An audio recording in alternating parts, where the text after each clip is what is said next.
So, welcome again. Thank you so much for joining us. This is Apparel's Nonprofit Bites and Insights. These are our free webinar series that we have for our nonprofit partners. Thank you so much for joining us today. Today, we are focused on cybersecurity, specifically protecting donor and client data. So our speaker today, Eric Henderson, is going to go over some very simple and effective ways that we can work to protect our donor and client data.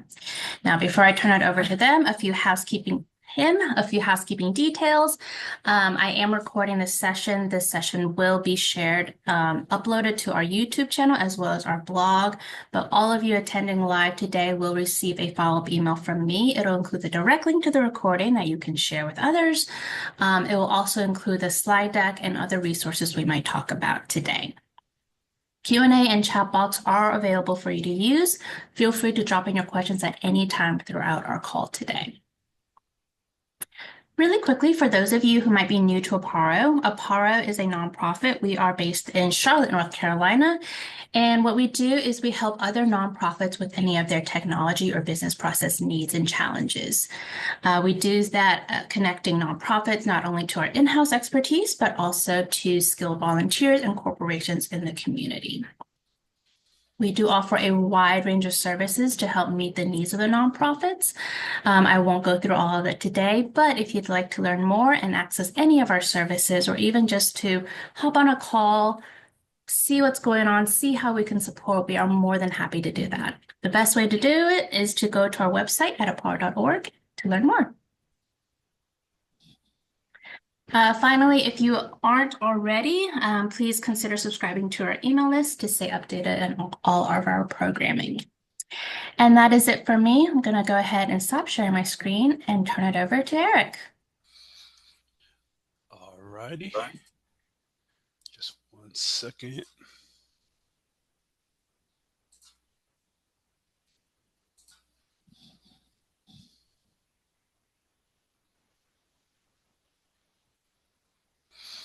All right. Think we're good to go? Looks good. Perfect. Good afternoon, everyone. My name is Eric Henderson, and I will be your host for about 30 minutes or so today. Just kind of a quick bio about myself. You can tell by the gray hairs that I have. I've been around for a while. I have over 15 years of experience in the risk management, cybersecurity space. I am an Ohio native, currently living here in Charlotte, North Carolina. And for any NFL fans, I'm a huge Cleveland Browns fan. I work at a company called Cybersure. I'm a vice president. I lead up our cyber risk management practice. Our company, in short, provides security advisory and risk management services to a number of organizations across the U.S. And our biggest thing of really the list of things that we do is really helping organizations identify, manage, mitigate their cyber risk. Right. Okay. So, agenda. What we're going to talk about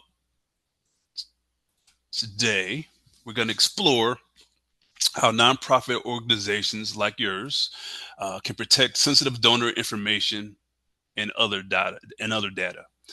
All of this without having a dedicated IT staff to do it for you, right? So in this session, I aim to help you all understand where some of the common data risks exist in your routine day-to-day business activities. I aim to help you discover some simple ways to reduce those risks. And also, I want to help you learn ways to build trust, with your donors, your customers, with regard to data protection. This may make this fun. So if you have a question, please, I think there's a button on the screen here. Raise your hand and ask away. Okay. All right, let's go ahead and get started. I'm gonna start with a few stats. Did you know nonprofits are the second most targeted sector by cyber criminals. The reason? Because cyber criminals often see nonprofit organizations as easy targets, primarily because nonprofits don't always have the big budgets to hire security resources, have the flashy tools, right? 95% of cybersecurity breaches are caused by human error. Let me say that again. 95% of cybersecurity breaches are caused by human error. Cybersecurity is, not about only about technology, but it's about people. And humans are proven to be dumb, and cyber criminals know that. That's why a lot of the attacks are target humans because attackers know that it's easy to trick us, right? Dumb. So 60% of nonprofits do not have a documented cybersecurity or IT policy.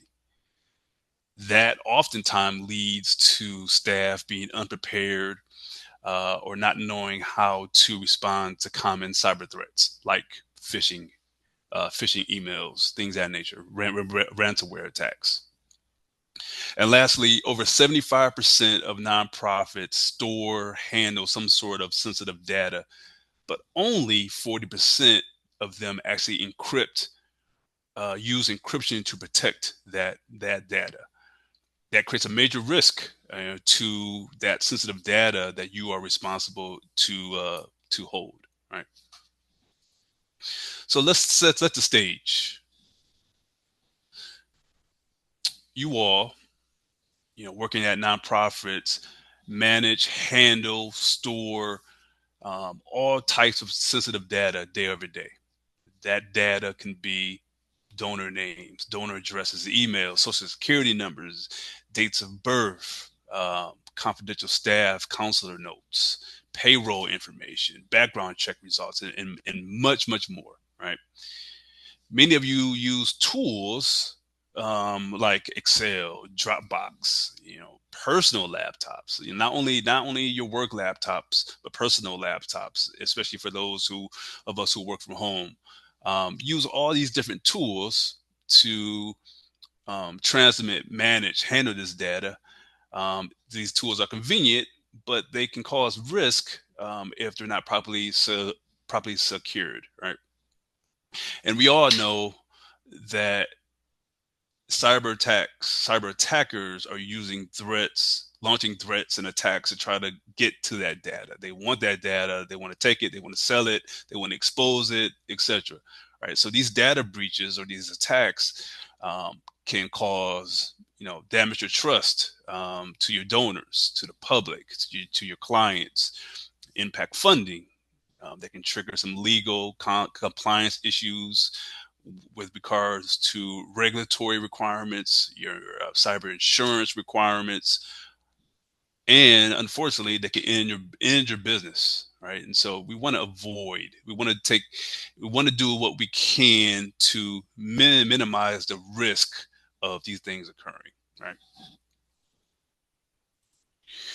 So we talked about earlier quickly, some of the day over day um, activities, behaviors that cause risk, and we could talk about some of these. So this slide is just some use cases that I came up with, right? Day to day use cases that probably occur daily, a couple times a week, that you don't even maybe realize that could jeopardize the data that you're responsible for protecting or jeopardize your or organization. You know, these things such as maybe donation records being stored on an Excel document that's on a personal laptop, outreach lists saved in a Google Drive, that's accessible by many people, active employees, maybe former employees. Someone didn't go through and remove, some terminated employees using the same password for several user accounts, emailing some financial reports around to staff as opposed to securing them, storing them securely in one central place. Not having a formal plan in place on what to do if your email gets hacked or if your laptop gets stolen. Um, you know, we all work from home. We all enjoy the convenience of working out of coffee shops in the airport before we travel, right? Using your personal laptops, using your corporate issue laptops to conduct business over public Wi-Fi, right, and not securing that via VPN or some other security protections.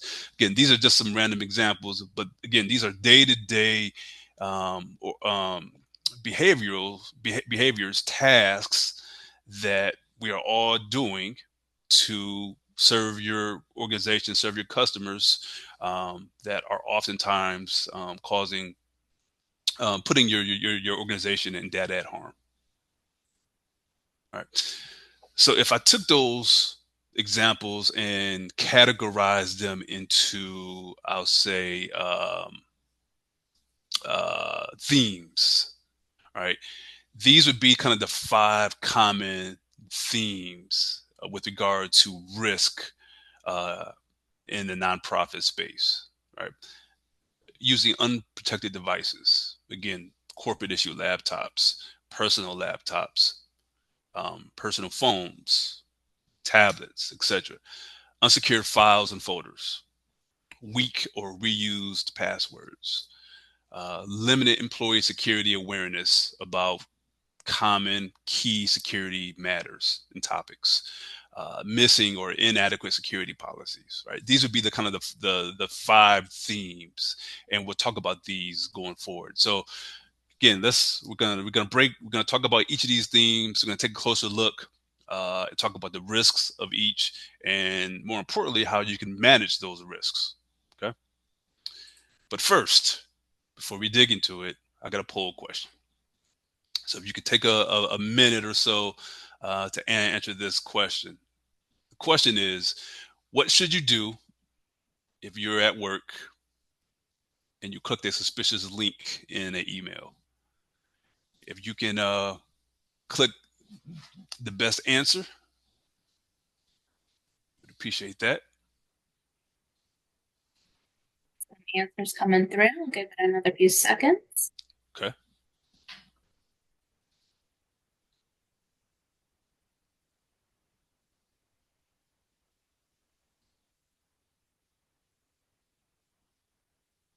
Look at that. 100% reported to someone in your IT department or your supervisor right away. Yeah, certainly.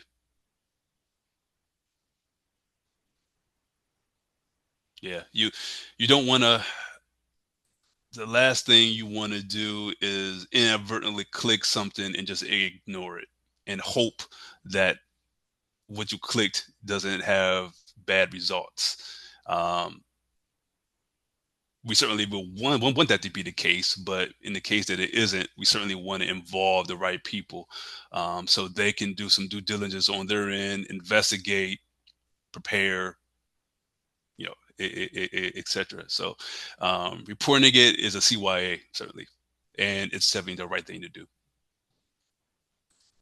All right, so let's take a closer look into those five themes that I mentioned. The first one I mentioned was unprotected devices, right? So what's the problem here? Um, the problem is staff using devices, whether it's personal laptops, whether it's corporate issue laptops, whether it's personal cell phones, smartphones, that may not be fully protected. What do you mean by protected? They may not have. Well, let me. I'll get into that in a second. So why does this matter? Why does it matter that staff are could be out there using unprotected devices, right? Um, it matters because if that device is lost or it's stolen or it's hacked, it can open the door to that sensitive data that's stored on that device to be leaked, or it could be damaged, right? Somebody can get in and manipulate the data in some way. Certainly, and if it all falls in the wrong hands. So we want to do what we want to keep that in mind, and what can we do to hopefully minimize the risk of that. or at least minimize the impact or the results, right? Make sure that your laptops have encryption enabled. It doesn't matter if it's your personal laptop or your corporate issue laptop. Ensure that encryption is enabled. Make sure that password protection is enabled. There's an auto lock feature that makes sure that it locks your screen after at least 5 minutes of inactivity. Plus, keep your software updated. Right. These are ways to ensure that your personal devices are protected. Right. Encryption, password protection, auto lock, etc. The second one, unsecure files and folders. So let's kind of talk about the problem. Important files and folders are being stored in places that are not secure. Shared drives, desktops, personal cloud accounts. Um, why does this matter? Because inside those folders, potentially are important files that contain sensitive data. Again, that you're responsible for protecting. All right. If the wrong person, unauthorized person, a person with malicious intent has access to these files, to these folders, that important data stored within can be copied, it could be stolen, it could be shared with other unauthorized people, all without anyone ever realizing it. Right. So if you're if you are at your organization, if you are storing important files and folders out in these spaces, desktops, personal cloud accounts, shared drives, um, se- secure the storage space, right? Go back and look at who has access. Um, limit who can access what. Set up folders with proper permissions and password protection. The thought here, the guidance here is to only give people what they need access to based upon their role and their responsibilities within the organization. If you have some grant data folder, it probably doesn't make sense for the person in, the operations or the janitor staff or to have access. I mean, that's kind of a bad example, but you kind of see what I'm saying, right? It makes sense to align the roles and responsibilities with the access that you provide to these important data and files. All right. The third theme we talked about was weak or reused passwords. Right. The issue here, we got staff that might be using weak passwords. Right. They're not complex. Don't have a combination of numbers, characters, uh, etc.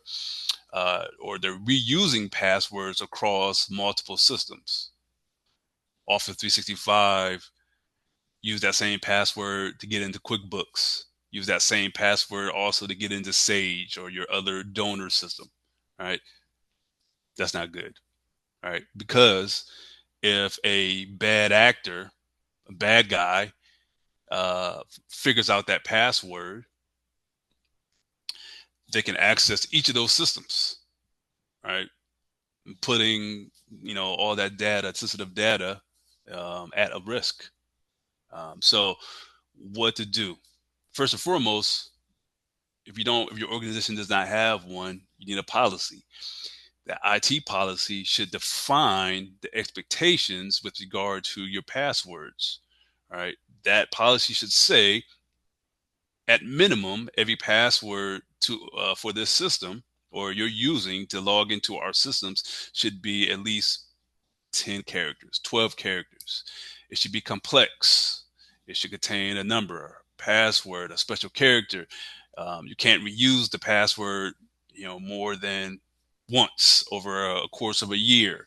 Um, MFA, you need to have MFA enabled, right?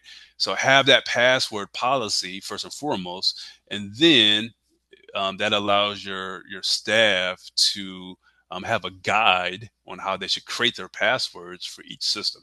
Right. So having a password policy in place is step number one, because that sets the standard, sets the requirement that your staff can then follow.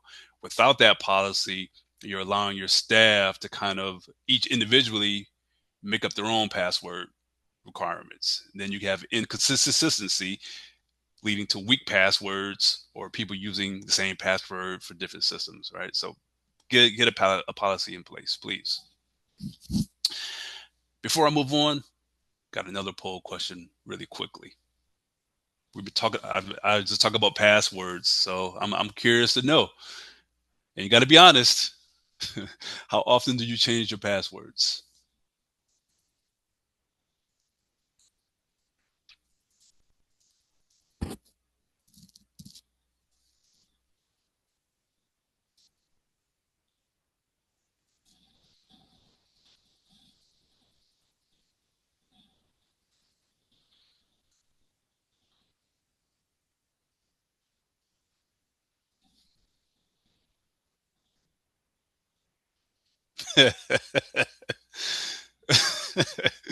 Well, we got some honesty for sure. uh, more the majority of the user of everyone on the screen said they plead the fifth. That's good. Somebody said, "Hey, I got one perfect password for everything. Why mess with success?"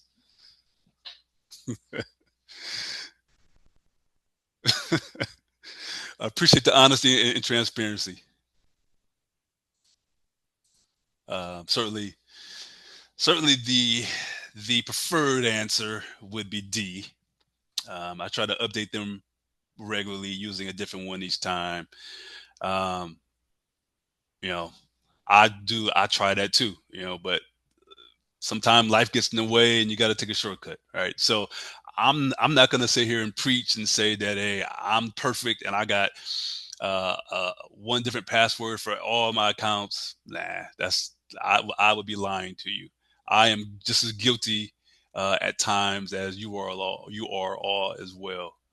But I do know the risks around that. Um, but I do try my best to make sure that I do have a unique account, a unique password for every account. Um, the and let me quickly explain why it's important to change your passwords often. Um, let's say, and that you don't know it, you have inadvertently clicked a suspicious link, and a bad actor has access to the your computer, and they now know your password. Let's say that you don't change your password often, and you go the next 3 months, 90 days. That person, that unauthorized person, now is still in your computer for that duration of time, and is out there doing who knows what. If you have a password policy that says your password is reset every 30 days, every 45 days, and let's say you're 5 days away from that password being enforced, that bad guy only has access to your computer only for those 5 days until your password is forced to reset. All right, and so being able to reset your password on a regular basis minimize the duration of time that a bad actor can sit inside of your account if indeed that your password has been compromised, right? So that's another that is another important reason why it's important to change your passwords on a regular basis. Let's continue. We've got about maybe two more of these. Um, so we've touched on three of those common themes. The fourth one was limited security awareness. What's the problem here? Employees, as I mentioned before, we're dumb. Employees are employees serve as the first line of defense for security for any or organization, but we're also the weakest link. All right, and the bad guys know that. um, the reason behind humans being the weakest link is often caused by a lack of basic security awareness and training when it comes to handling certain matters. So we don't have the education, kind of what that boils down to. This matters because if you have an uneducated staff member or an untrained staff member, it increases their increases the chance of them falling victim to a cyber scam, or it's making a simple mistake that could ultimately lead to a ransomware attack or a data breach. And what I mean by a simple mistake is accidentally clicking that malicious link in the email, or um, or if you've heard of smishing. Smishing is phishing via text, and someone gets a random text that looks like it's from you, you know, the executive, the ED of such of whatever the nonprofit is, or of whoever. And this message says, "Hey, I need you to go buy some gift cards and send them out to the team, or click this link." Blah blah blah. Right? It's we're human. We make mistakes, but those actions can lead to attacks, data being exposed, right? So what do we do in this situation where you think that your team has limited security awareness and education? Train them, train them, train them on a regular basis. Um, if you're looking for if you're looking for a material, if you ask, okay, well, where can I find my budget's tight? Where can I find some materials? Um, YouTube has tons of videos. Um, Likely, if you're using a MSP, a managed service provider, to support to manage your IIT, ask them. They may have um, they may have some sort of training materials that they can provide for you, provide to you, that you can distribute to your staff. They also may have a service as part of the package that you are paying them on a monthly basis for, around cybersecurity, security awareness, and training. And so you may not even know they have it, but they may have it, and they can conduct regular security trainings for you. They can send you links to training courses that can be taken virtually. Um, all different types of examples. So, use YouTube. There's a lot of good stuff out on YouTube, and inquire with your MSP to see what type of services or features that they may have around this as well. Right. The more educated, the more aware your users are, the less likely the less likely they are to fall victim to attacks. They'll know better. They'll be better able to follow basic security best practices when they're out at the airport or the coffee shop and then using the computer. They'll be more aware of what they should and should not do. Right. The last one is missing or inadequate security policies. But the problem in this situation, many organizations, I understand you are focused on delivering on the mission. That's priority number one. You don't have time to implement or create policies. Um, Sometimes there's some informal policies. People know what to do, but they haven't been formalized into a written document. Um, the issue in this situation is without that guidance, right? Employees may handle situations, data in a way that compromises it. They may not know what to do when they lose a laptop. that has a Excel file stored on it that contains some really sensitive information. They may not know what to do. You may not know what to do, right?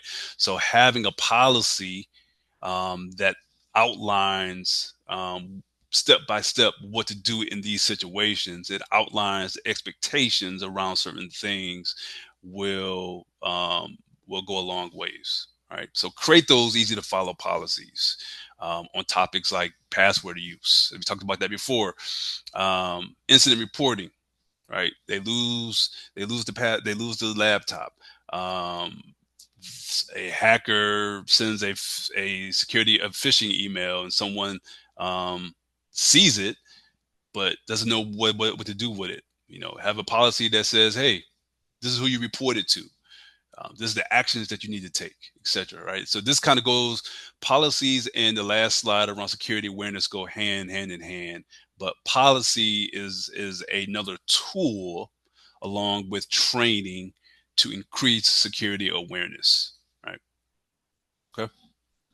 And I'll add, a policy helps from an admin perspective, right? If someone does something wrong at your organization, and you don't have a policy, it's hard to enforce better behavior. It's hard to implement consequences because the person can easily say, "I didn't know," right? And so, to avoid that situation, have a policy, right? And so, if someone does something that violates that policy, you can point back to it, right? And it makes it easier to enforce better behavior, and it makes it easier to apply those consequences as well, right? So as I wrap up, securing your future.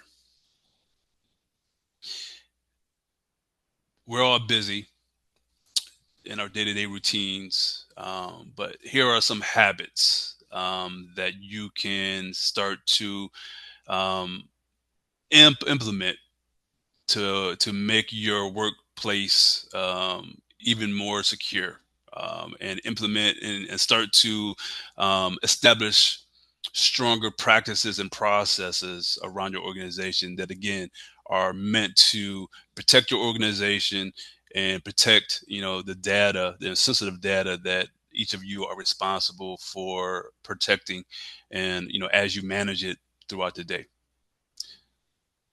Don't share passwords by email or text. Confidential data. Don't do it. Go back through your tools. Well, go back to your Google Drives and those folders. Review who has access to what. Review those permissions. Who has read only. Who has full access that can edit. Review all those. Make sure that the people who have access have the right permissions, right? And do that at least quarterly. Do it all more often if need be. If you have a lot of turnover, you may need to do a little bit more often.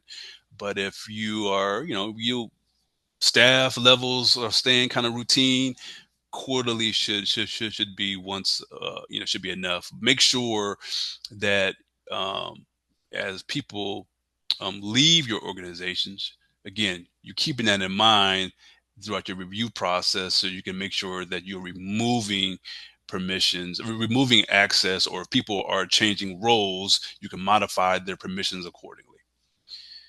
Again, education is key, right? Educate yourself about these things that we're hearing about. AI.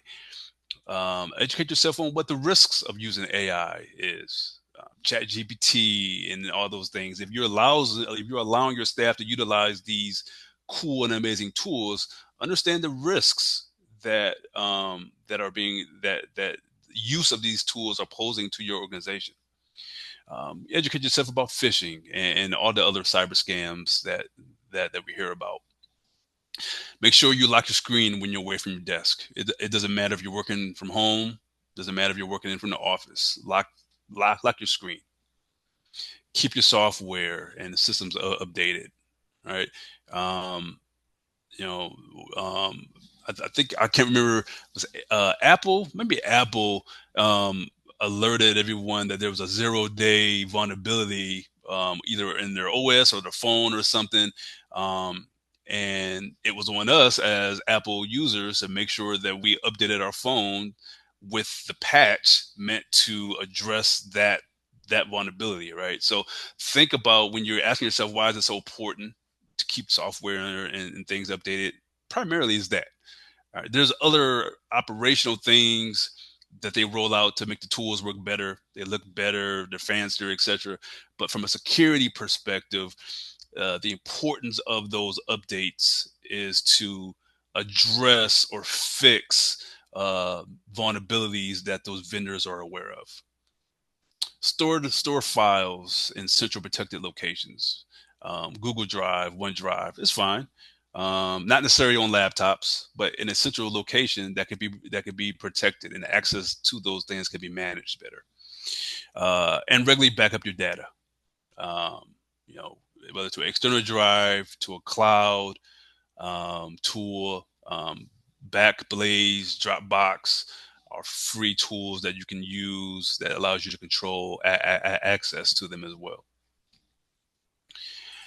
In conclusion, um, why is this all important, right? And just to summarize, again, donors, your customers that you're helping, they all want to know their data is safe. Like, all right, this is cybersecurity and data protection is such a big thing, and they want to know the data is safe with you. You know, they want transparency about what you are doing to secure their data, and giving them the warm and fuzzies builds trust, and builds credibility with them as well. And probably most importantly, protecting data is equals protecting your mission, right? So, if not anything else, you gotta all your nonprofits are formed and targeting a something specific, a certain mission. And if you can't protect the data that you need to accomplish that, you know, it's going to be bad news. So, all in all, doing these things, it minimizes risks. It enables you to conduct today business activities with greater insight. Again, about protecting your organization and that sensitive data. What can you do? I'll just say, be a champion for cybersecurity. Um, I hope that some of the things I've shared today are have been insightful. You could take some of those back, take those things back, share them with the leaders, the IT folks, champion cybersecurity for your respective or organization. You got to be proactive about it, because if you don't do it, no one else is going to do it. All right. So your actions can make a huge difference. All right. And before I let you guys go, one last final poll question. Is there anything you'd like more information on, or that your organization can use help with, post this session? If there's a yes, we will have your contact information, and I will certainly be able to reach out, and we can further, this conversation. We can dig a little deeper into some topics if you would like. If you feel that you might need some help in some areas, policy development. I know Aparo has a number of free tools as well, tons of policies and other documents. So whether myself or Aparo, between us, will be able to help you and certainly get you what you need.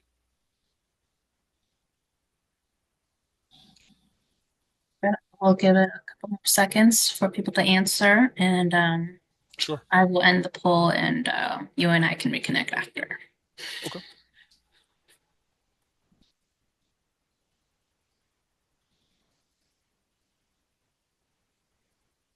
All right. And thank you. for your time. I know we got a little bit of time left, and I want to make sure that I open the floor up for any questions or any opportunities for someone maybe want to dig a little deeper or even share some things that they might be doing at their particular organization that might benefit others here on the call. Did we have any questions by chance in the chat box? No questions so far. No? Okay. Does anyone have any questions?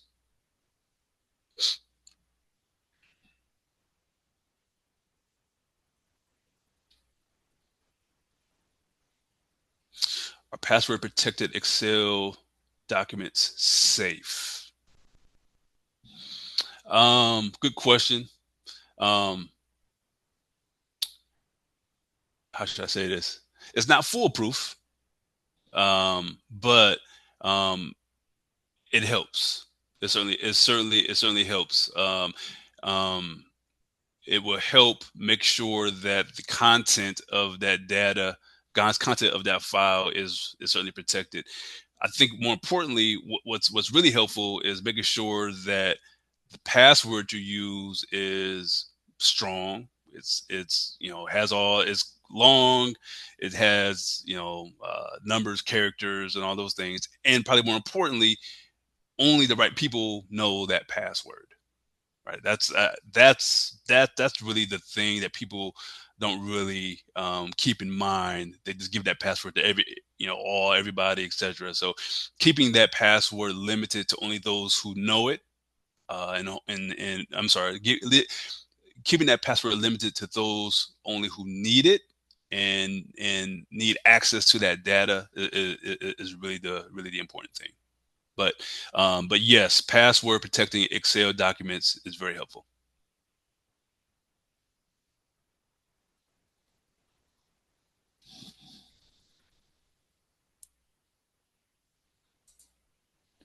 Let's see. Uh, Mr. Nevins says, I know you said to use different passwords for applications, but how are we supposed to remember 8 passwords we seldomly use? Mr. Nevins, yes. A tool. There are a number of password managers. You can download those things for free on your cell phone to your desktop. They're called password managers. One common one is called KeyPass. I think is one of the most common tools. But essentially, you can go in there and create a password for all your applications, etc. If you download it to your desktop, this is how you can do it. It'll work. You can create your passwords, and when you log in to www dot whatever system, the tool they talk, and so it'll automatically integrate with the password tool and automatically populate the user ID and password cell on the screen. Right. So that those tools are very helpful as well. And Aparo, there's a link here in the chat to some of the best password managers. Um, should we back up our Google Drive? What do you recommend? Good question. Um, it depends. I think most Google Drives are cloud based. So if I think there may be a desktop version, on-prem version as well. I can't remember that. If it's cloud based, you're pretty good. The thing about that is testing it. All right, that's where people sometimes forget about. It's good that we're backing things up in the cloud, and it gives us a nice warm fuzzies. But what happens when you really need it? Is the data available? Is it is the integrity of the data okay? Right. So can you pull it back and can you read the data? All right. So being able to test though that backup data every now and then, or have some confidence that the vendor is doing it is really key.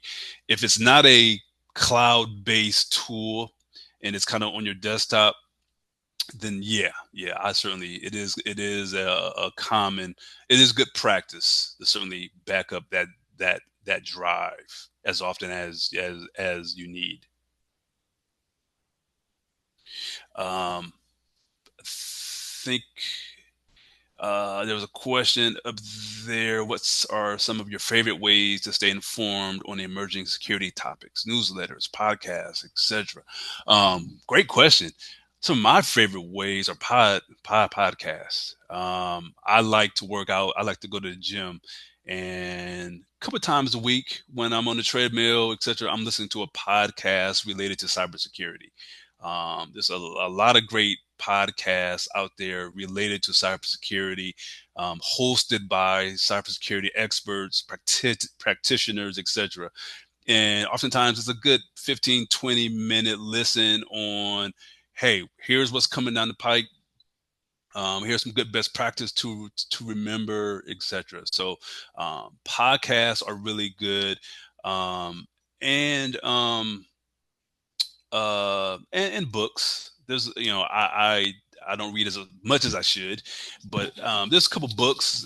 Maybe I get a new book maybe once a quarter. On if I want to dig more into AI, for example, I recently got an AI book. But getting some new books is also a favorite of mine as well.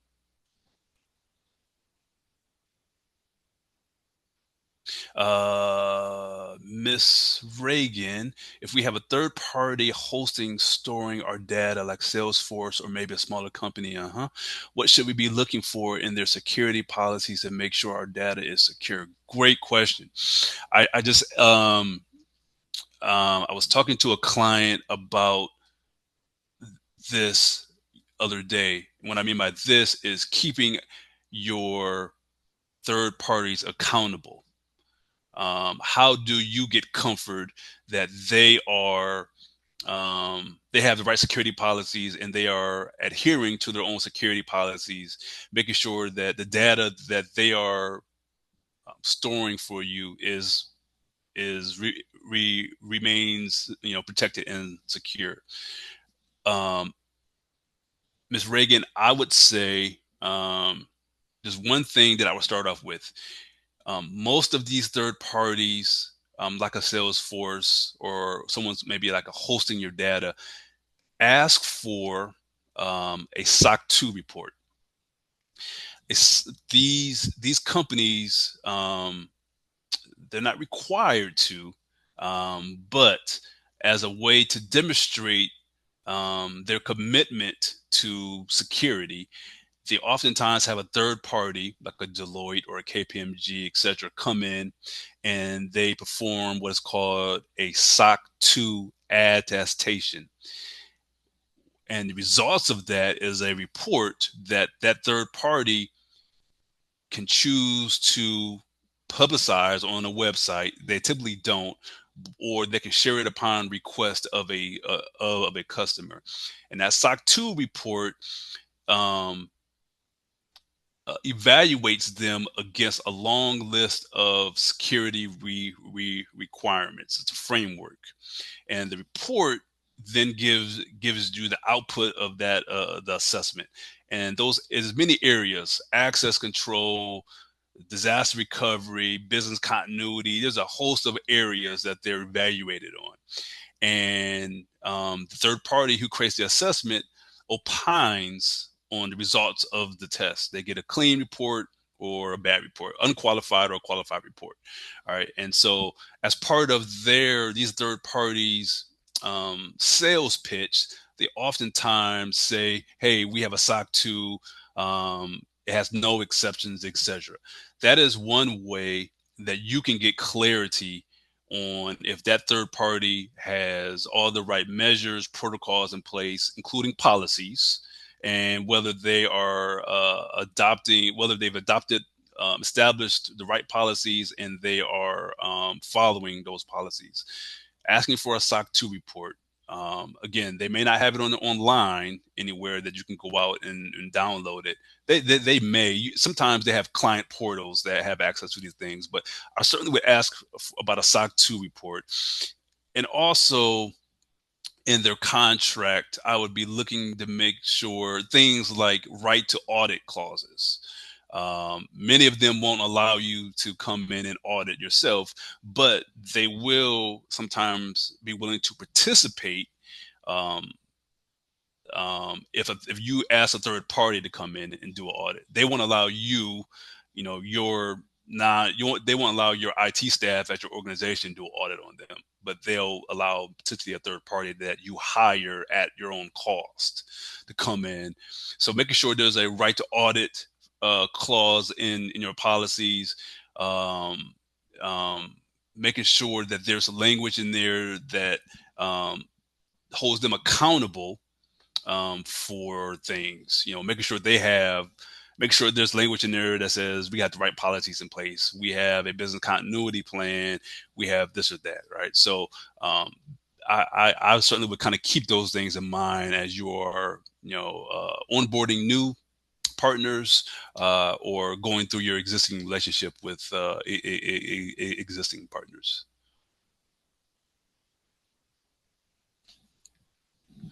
Um, think what's a good way to show donors and other stakeholders that our cybersecurity procedures are up to date? Are there any examples that other nonprofits use? Good way to show donors and other stakeholders that our cybersecurity procedures are up to date. Um, Good question. Um, I would imagine that maybe in some of your quarterly stakeholder meetings or et cetera, that um, your board, I'm sorry, I'm thinking of your board meetings. Uh, in those board meetings, I would imagine or hope that your board members are inquiring about cybersecurity, asking you as executive director, as a leader of your individual organizations, what are you doing to protect, our information, as a board member, and our donors, etc. Right. And so, using that platform, that time when you have your board members and other stakeholders present to take 5 minutes, 10 minutes of your presentation to talk about, outline the things that your organization is doing to protect the data. Talk about the that you don't allow um, a lot. Talk about maybe if you're an organization that doesn't allow your staff to use their own personal laptops, right? That is amazing. That's good, right? So be proud of that. Talk about having using corporate issued only laptops. Talk about the security that your MSP might be providing as part of their IT support. Some MSPs, not only do they keep your lights on, keep your servers running and all that stuff, but they may have some additional security features that they may be doing in the background that you may not be aware of. Get Talk to them, understand what they're doing, and then share that with the board. More information the better. If you're having, say, phishing campaigns, some of your MSPs provide quarterly, monthly phishing campaigns, right? Ask them for the reports. They can give you reports. They can give you a the results over a period of time, and look at those results and see how many people have failed month over month. You can see how well your users are doing, right? Show that to your staff. I mean, show that to your staff. Show that to the stakeholders, right? Like, look, hey, we started in July. We had 20% click rate. Now in June, we're down to 5, right?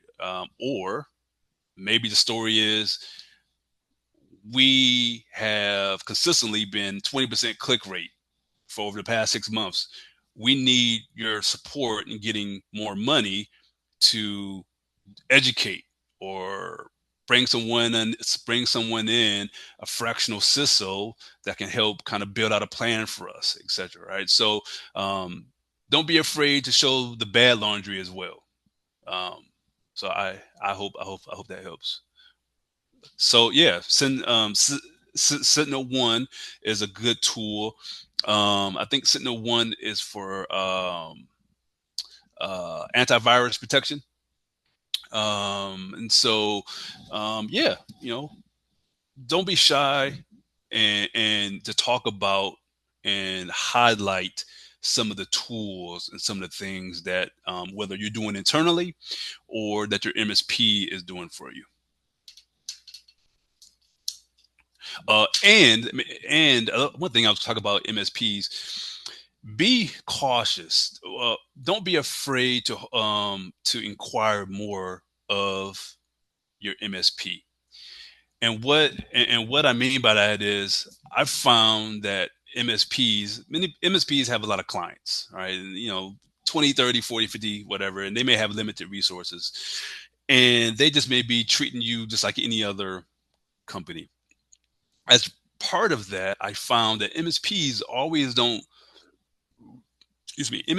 don't always hold true to their obligations that are spelled out in their agreements. They may say month over month we're going to have a a strategic call with leadership to talk about something, or we're going to send you these reports, blah blah. Sometimes they don't do it, and the result of that is you might be missing out on gaps in your security program, or things that you need to know so you can take action on. All right. And so don't be afraid to pull out that contract. Dust it off. You may have been with this MSP for years. Don't be afraid to pull out that contract, take a look at it, and make sure that MSP is meeting all of their requirements. Don't be afraid to take a look at that contract, and now with a better understanding about cybersecurity, be like, hey, you don't have any requirements around this or that, right? What are you doing? Do we need to adjust this policy contract? I need to go to somebody else who may be providing a more comprehensive suite of features for that are necessary for my organization, right? So, don't be afraid to hold your MSPs accountable. I was on a call actually earlier today with a client whose MSP failed short on data backups. They assumed that their data, because this is what the MSP said they were going to do, that the MSP was backing up their data, once a day. Come to find out, there was an issue. The MSP never communicated it, and as a result, data had been backed up for months. Right, and so, um, right, and so, don't be afraid to hold them accountable, right? And if anyone needs help with understanding how to breach that topic with your MSP, if you need help with board presentations, I've done this 100 times, kind of putting together a 10-minute board presentation to help highlight the things that you're doing to show the board and other stakeholders. I certainly can help out as well. Um, I think we got a minute left, so I want to be mindful of everyone's time. But certainly, if I'm certainly around. I can reach out if you voted yes on that last poll question. I'll be reaching out to you, and certainly we can discuss things a little bit more. I'm glad to be of help. And one last thing, good point. We had a bad experience with the previous MSP. Also, make sure cybersecurity policies don't have ransomware limits. Yeah, absolutely right. Absolutely right. So thank you. I think that's it for now. Thank you all for your time today. Great questions, really good. I hope this has been helpful for you all. And again, if you would like me to reach out, certainly, and hopefully you push yes in the poll. If you have, put it into the chat and let me know. Send me your email, and I'll certainly reach out. But Awesome. Thank you so much, Eric. Fantastic information that you just shared here. sure. And thank you, audience, for the engagement. Amazing questions have come through. I will be sending up the follow-up email. It'll include the link to the recording as well as the slide deck. I did drop in a few resources in the chat. I'll be sure to put that in the email as well, if you want to take a closer look at it. Well, that's it for today. Thank you so much for joining, and I hope you all have a great rest of your afternoon. Thank you.